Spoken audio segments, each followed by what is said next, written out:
Bonjour à tous et bienvenue pour cette nouvelle vidéo. Donc dans cette nouvelle vidéo, je vais vous parler de mon semestre 5. Donc c'est l'heure du petit bilan comme à toutes les fins de semestre. Changement de décor aujourd'hui, je suis au Mans et c'est la première fois que je tourne une vidéo en étant au Mans. Donc je n'ai pas encore trouvé forcément l'endroit de cadrage le mieux. Donc dites-moi si ce cadrage vous va. Vous êtes devant, enfin je suis devant Georgia qui là doit dormir dans sa grotte là. Ouais. Oh, elle est réveillée un petit peu. Oui, bon bah voilà, elle fait dodo, elle est là. Bref. Mais du coup voilà, je ne sais pas trop encore quel type de cadrage utiliser. Donc j'espère que celui-ci fera l'affaire.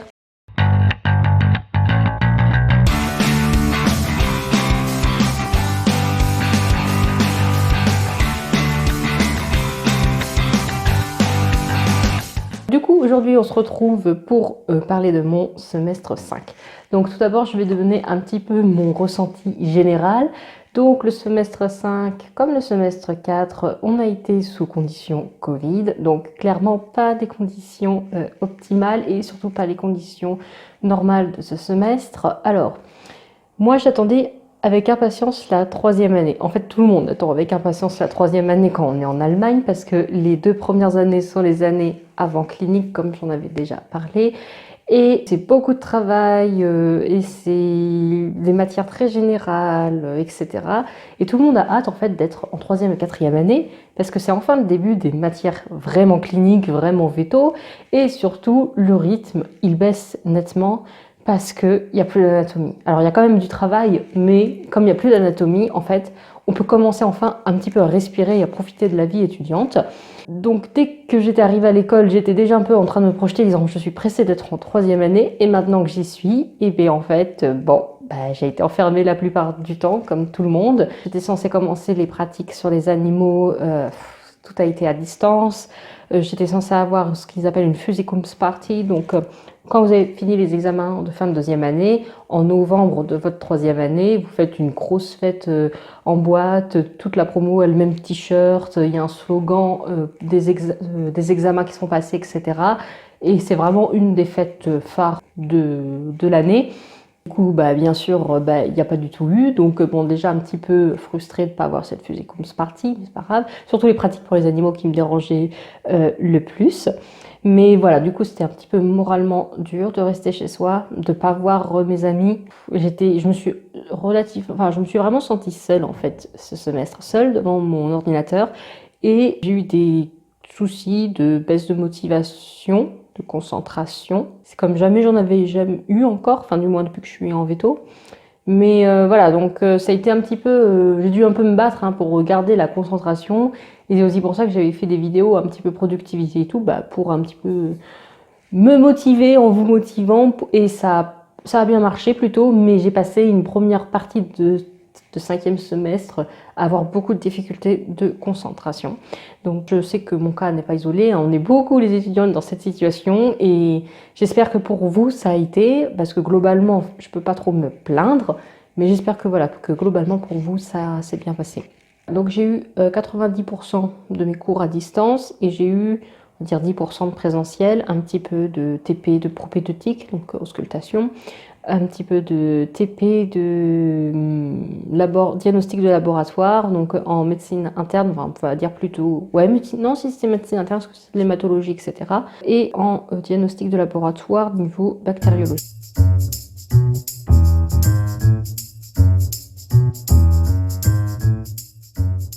Donc maintenant, je vais reprendre un petit peu matière par matière ce que j'ai eu.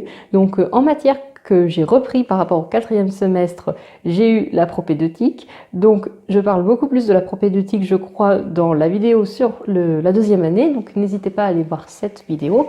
Donc voilà, ce semestre, ça a été la même chose. C'est juste que j'ai changé d'animaux. Au lieu de faire sur les chevaux et les cochons-moutons, comme au semestre 4, ce semestre, j'ai fait sur les chiens, chats et les vaches. Donc, le contenu des matières, voilà, référez-vous à l'autre vidéo. J'ai également repris la radiologie. Donc cette fois-ci, c'était plus appliqué ce semestre. Le semestre dernier, c'était très général, un peu de la physique, etc. Et ce semestre, c'était plus appliqué. On a vu l'histoire de la radiographie, comment on réglait la machine. On a étudié, du coup, on a appris comment on lisait une radio. Donc on a juste eu un cours introduction, on va dire. Après, c'est à nous, avec l'entraînement et avec l'expérience, on apprendra vraiment à lire correctement les radios. Mais du coup, on a les clés pour savoir les lire. On a appris aussi le fonctionnement du scanner, de l'IRM. Donc, c'était vraiment super intéressant. Cette année, même si c'est beaucoup de physique, moi, j'ai adoré cette matière de radiologie. Et j'ai également repris, par rapport au semestre dernier, ce qu'ils appellent apprentissage de l'infectiologie, je vais traduire grosso modo comme ça, avec une partie immunologie et une partie microbiologie. Donc l'année dernière, c'était les principes généraux et ce semestre, c'était appliqué, immunologie appliquée, comment le corps réagit face à une infection bactérienne, virale, de champignons, voilà. Donc le corps ne réagit pas de la même manière en fonction de quel type d'intrus entre dans notre corps. Du coup, on a vu ça. Et concernant la microbiologie, c'était aussi de la microbiologie appliquée, donc c'est-à-dire qu'on a vu les différentes familles de bactéries qui ont un enjeu dans médecine vétérinaire, donc ça pouvait les staphylocoques, les streptocoques, les entérobactéries, les anaérobes, etc. Comment ces bactéries peuvent infecter les animaux, quelles maladies ça provoque, quelles sont les mesures pour éviter les infections, quelles sont les thérapies quand l'infection est là, y a-t-il des vaccins, est-ce que les antibiotiques sont efficaces contre cette bactérie, voilà, donc c'était tout ça, aussi les enjeux économiques, ou alors si c'était plutôt un enjeu sanitaire, ou les deux, quels étaient les symptômes des maladies que ça déclenchait, donc voilà, donc ce semestre j'ai vu un petit peu tout ça que j'ai repris de l'année dernière.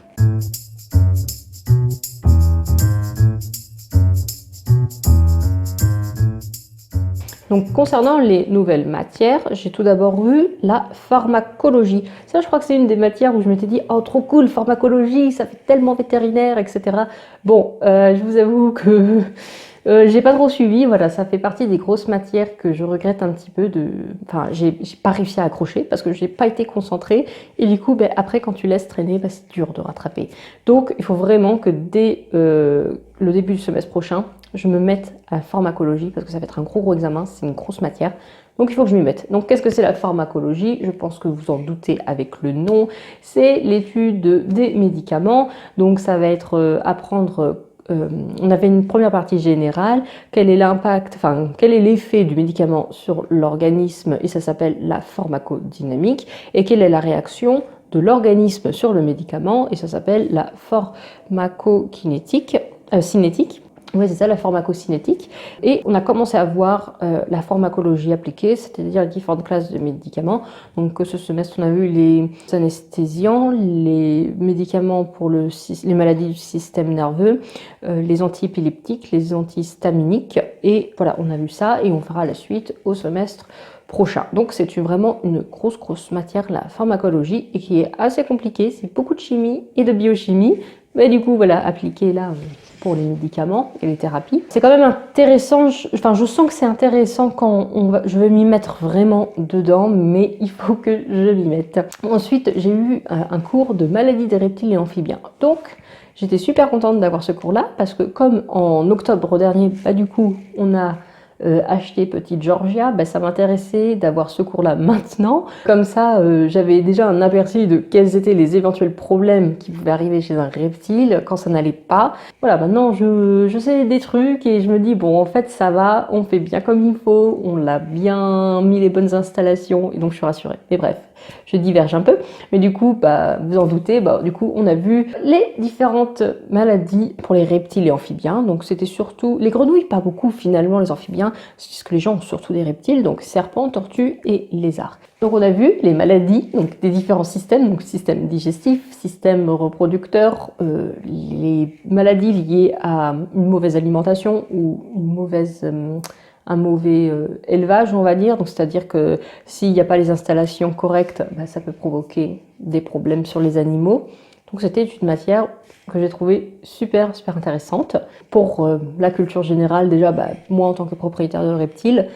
Et puis, voilà. Après, ça me donne pas envie d'exercer dans les NAC, même si j'ai trouvé ça très très intéressant, mais c'est aussi parce que c'était les matières vraiment cliniques, c'est peut-être pour ça que je trouve ça si intéressant.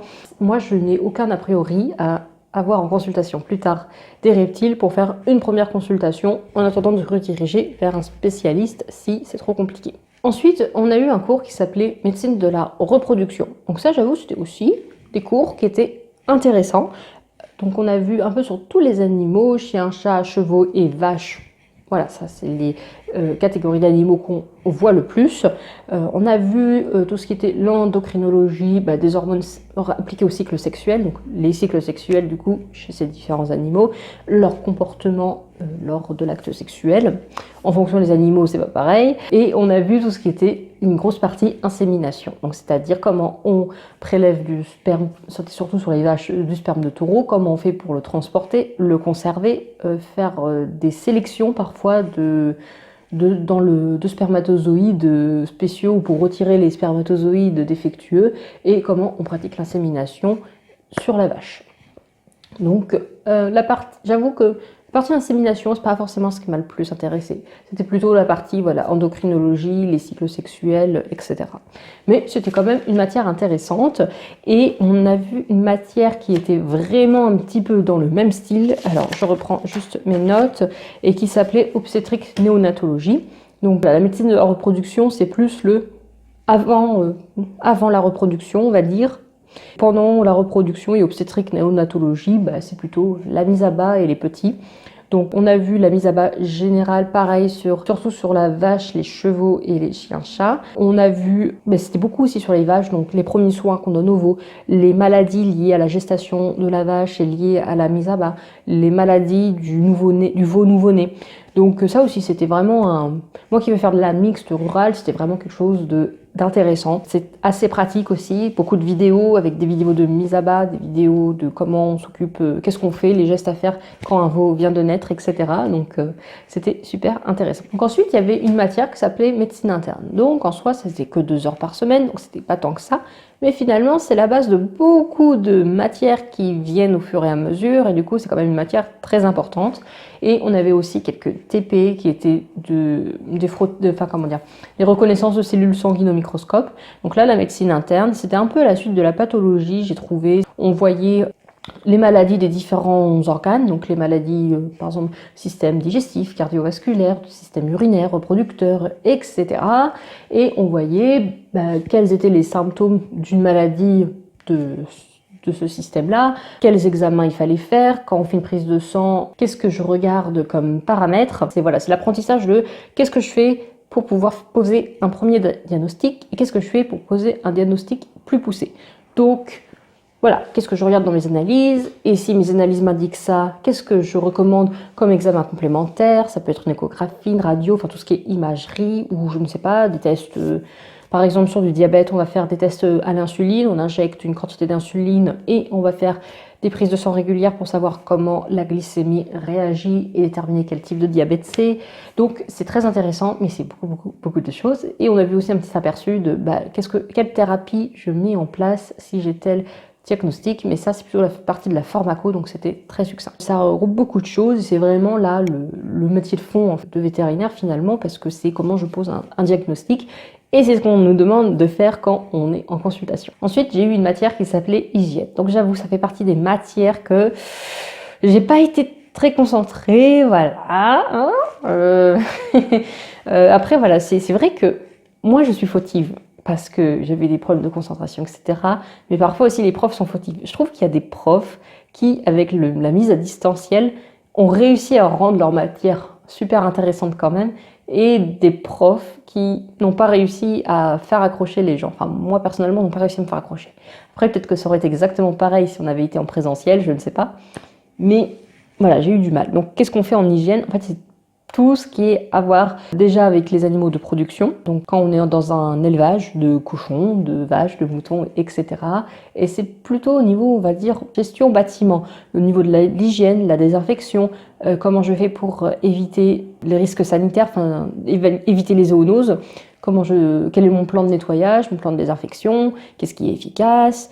Ça va être les bâtiments au niveau de l'air, la circulation de l'air, pollution de l'air, s'il est chargé de certains gaz, de poussière et quelles sont les conséquences pour les animaux, mais aussi pour les gens qui travaillent dans ces élevages.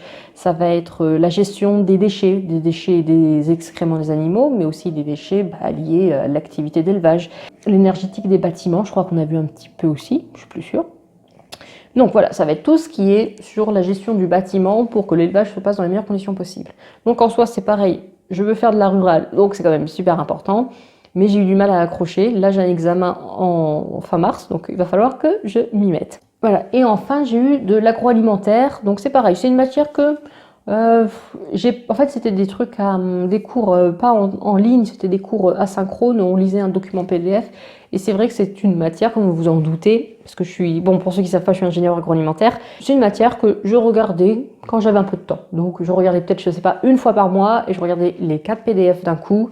Et j'ai regardé ça un petit peu de loin parce que finalement c'est des révisions pour moi. On voit les différents types d'aliments d'origine animaux, donc la production des œufs, la production de lait, la législation autour de ces catégories d'aliments d'origine animale, process, la qualité aussi, tout ce qui est contrôle, à la base contrôle qualité. Et on a vu aussi une partie étiquetage et traçabilité, à quel point c'est important, etc. Mais voilà, c'est une matière que j'ai vu de loin parce que tout ça, je l'ai vu très en détail, forcément pendant 3 ans d'école d'ingénieur en agroalimentaire, j'ai travaillé là-dedans, donc tout ce qui est les plans de contrôle qualité, l'étiquetage, la traçabilité, voilà, je suis au taquet dessus, même si, comme j'ai pas travaillé, bon, il y a des petites choses qui se perdent, mais c'était vraiment des révisions pour moi, cette matière. Et voilà, en fait, je crois que je suis arrivée à la fin des matières. Après, j'avais les fameuses options. Donc, les options...